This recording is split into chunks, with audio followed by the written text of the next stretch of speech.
Tiếng gõ cửa vang lên. Lăng Vãn vội vàng nằm xuống. Chị Cao, chị cứ nói là em vừa mới ngủ. Có chuyện gì thì bảo họ tìm mẹ em mà nói. Nói là giờ đầu em đang vắng vất. Bác sĩ dặn phải nghỉ ngơi nhiều. Không được làm phiền đâu. Chị Cao đáp. Nể tình hộp sữa bột được giảm hẳn 20 đồng. Bà chị tự bồi thêm tình tiết, đẩy vấn đề lên tầm cao mới. Chủ nhiệm Từ, mọi người nhỏ tiếng thôi. Đồng chí Lăng Vãn đêm qua khó ở cả đêm. Giờ mới vừa chợp mắt được một lúc. Lăng Vãn, con bị mẹ mắng cho một trận té tát. Trách con bé đến báo án còn không biết. Chủ nhiệm Từ à, Tiểu Lăng hôm qua đã dặn đi dặn lại. Chuyện này không được cho mẹ con bé biết. Các người hay thật đấy. Cứ phải lon ton tìm đến tận nhà mẹ người ta mà ra ai. Đồng chí Cao, phiền chị đưa chúng tôi gặp. Đồng chí Lăng Vãn, chúng tôi đến đây là muốn xin lỗi. Mong cô ấy tha thứ. Phía đồng chí Lăng Vãn, chúng tôi sẽ dốc sức bồi thường. Nhưng còn con gái tôi, hy vọng cô ấy giơ cao đánh khẽ tha cho nó một con đường. Nếu không thì cả đời con bé coi như tiêu đời. Có phải ông định nói là đồng chí Lăng Vãn chẳng qua chỉ bị chấn động não nằm viện vài ngày, còn con gái ông thì phải vào nhà đá bóc lịch. Nhưng chuyện đó thì liên quan gì đến đồng chí Lăng Vãn? Đồng chí Lăng Vãn từ đầu đến cuối đều là người bị hại. Nếu Từ Huệ không làm chuyện sằng bậy thì con bé sao mà vào đó được? Qua miệng của các người, tất cả bỗng chốc trở thành lỗi của đồng chí Lăng Vãn. Bộ chưa tác động vật lý cho đồng chí Lăng Vãn bay màu là không cam lòng hả? Bố Từ bị mắng cho cứng họng, vì trong thâm tâm ông ta đúng là nghĩ như vậy thật. Liên quan gì đến bà? Bà là ai mà đến lượt bà lên tiếng hả? Bà là cái thá gì chứ?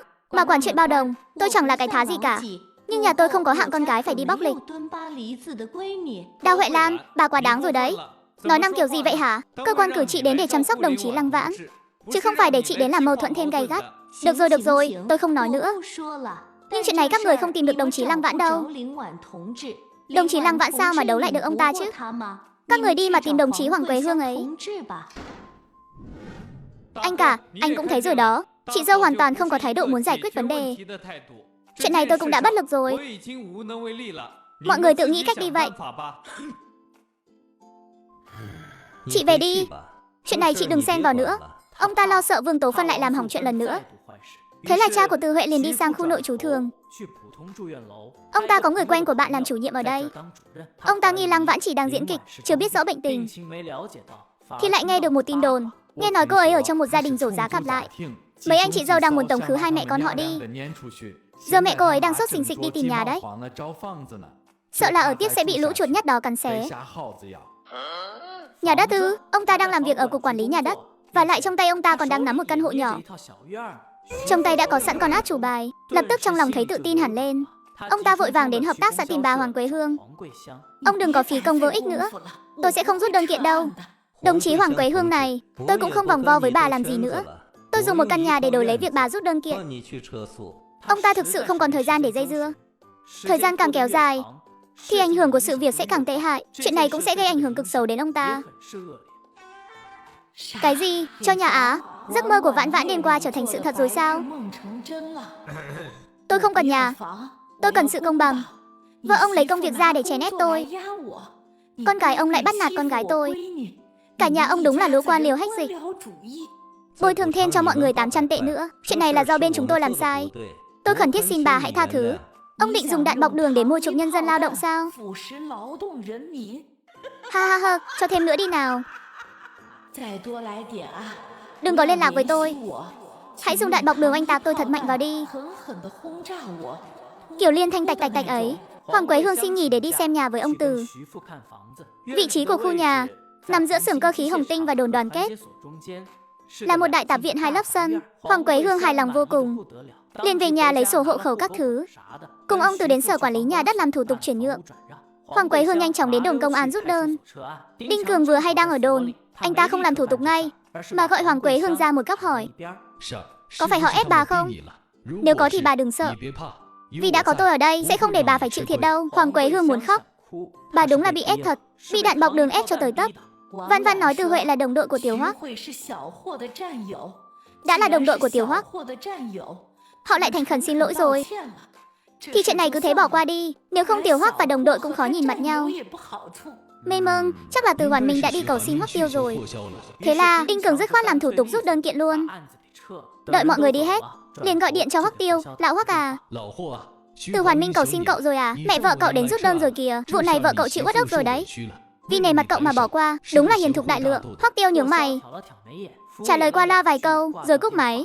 Thực tế thì Từ Hoài Dân đúng là có tìm anh, nhưng anh không đồng ý. Hoắc Tiêu cúp máy rồi đến sư bộ báo cáo. Tiểu Hoắc,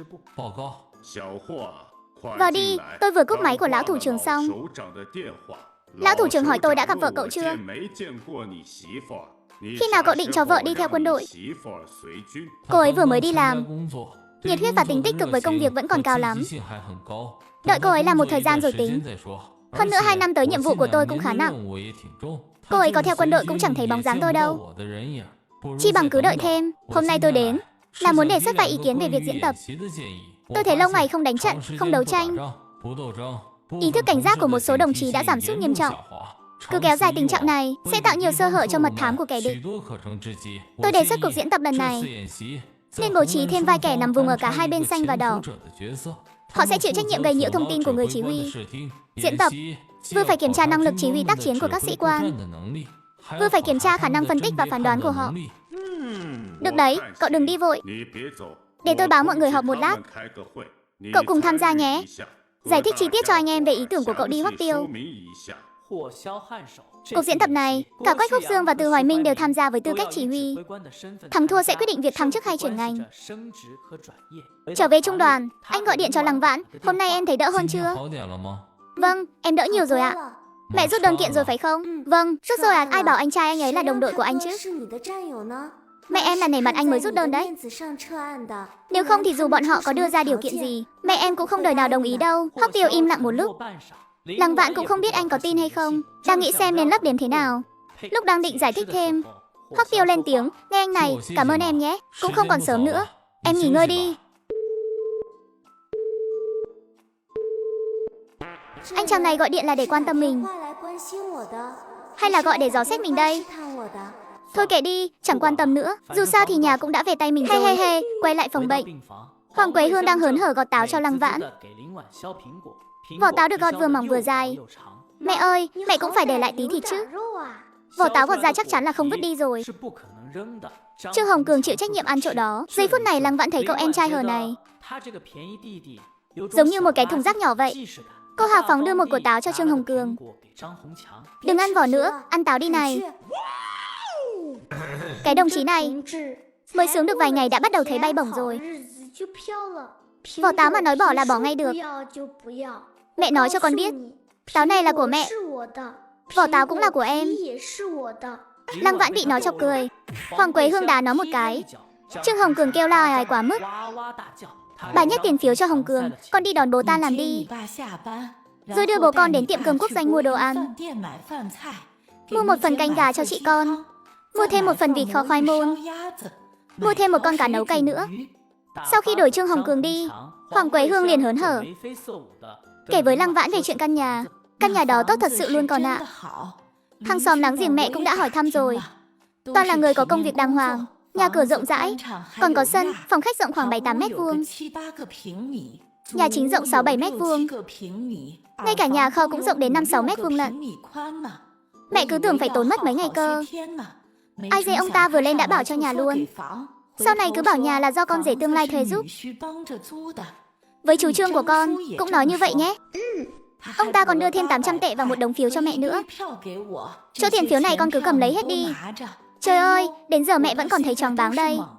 Con bảo sao ông ta lại sảng khoái thế nhỉ? Lăng Vãn lấy một nửa, cặp mặt chia đôi. Mẹ đã đứng ra gánh tiếng xấu rồi nên chia thêm một nửa nữa. Ông ta là cán bộ, vấn đề của Từ Huệ không giải quyết sẽ ảnh hưởng đến ông ta. Ông ta đến bệnh viện mà bị từ chối vào cửa, chắc chắn sẽ tìm cách nghe ngóng về con. Tối qua con bảo Hồng Cường đi làm tư tưởng, bắt đầu có tác dụng rồi đấy. Nhưng bố của Từ Huệ đúng là quá bộc trực, y hệt như mẹ của Quách Húc Dương vậy. Có điều, con vừa khởi đầu đã hốt được một công việc của nam chính và một căn nhà của nữ chính. He, cảm giác thành tựu vãi luôn. Quả nhiên muốn giàu nhanh vẫn phải dùng chiêu đen ăn đen. À nhầm, cái này gọi là thực thi công lý. Họ Từ kia, sao ông lại đem nhà cho người ta rồi? Lúc đó đã nói rõ là căn nhà đó để cho em trai tôi mà. Bà quậy đủ chưa? Lúc Huệ Nhi mới về, bà chẳng thèm hỏi han lấy một câu. Trong lòng trong mắt bà, có phải chỉ có việc bà gả đi thôi không? Bây giờ tình hình nhà thế nào bà không biết à? Ba con định làm loạn thêm sao? Hơn nữa, ngôi nhà lúc đầu đã nói rõ không phải cho. Cuộc sống này bà muốn sống tiếp thì sống, không muốn thì ly hôn đi. Về cái nhà họ Vương của bà đi, nhưng công việc bà phải chuyển cho Từ Huệ. Đừng hòng mang về nhà ngoại. Vương Tố Phân bị dọa cho khiếp vía. Chồng bà chưa bao giờ nổi trận lôi đình như thế. Từ Huệ cúi gằm mặt ngồi trên ghế sofa. Lúc nãy trong nhà cãi nhau đến mức đó mà nó vẫn chưa trơ ra. Bà tưởng Tệ Tệ sao lại ra ngoài nhanh thế được. Là dùng căn nhà đó với tiền phiếu để đổi đấy. Vương Tố Phân, tôi cảnh cáo bà. Trước đây bà lén lút giúp đỡ nhà ngoại, tôi đã nhắm mắt cho qua rồi. Nhưng bây giờ nhà mình mất trắng, một căn nhà và 800 tệ. Sau này Tệ Tệ mua việc làm cũng cần tiền. Bà còn dám lén giúp nhà ngoại nữa thì chúng ta ly hôn. Dựa vào cái gì nó đòi là ông đưa chứ? Ông không biết mà cả à? Mất nhà rồi thì Kim Bảo biết làm sao? Đủ rồi, dựa vào cái gì á? Bà còn hỏi dựa vào cái gì? Dựa vào việc chồng của Lăng Vãn là lãnh đạo của Hoài Dân. Dựa vào việc nếu chồng nó làm khó Hoài Dân, chỗ nào cũng gây hấn với Hoài Dân, thì tương lai của con trai bà coi như bỏ. Lãnh đạo của anh trai à? Cái lão hóa vợ gần 50 tuổi đó hả? Lăng Vãn đi gả cho một lão hóa đã có cả cháu để làm vợ kế, làm mẹ kế, làm bà kế cho người ta. Quả nhiên mẹ như thế nào thì con gái cũng là cái loại đáng yêu đó. Đúng là mặt dày, tôi thì khác. Tôi sẽ gả cho đồng đội của anh trai, gả cho Hoắc Tiêu, đợi tôi thành phu nhân trung đoàn trưởng, sẽ quay lại xử lý Lăng Vãn.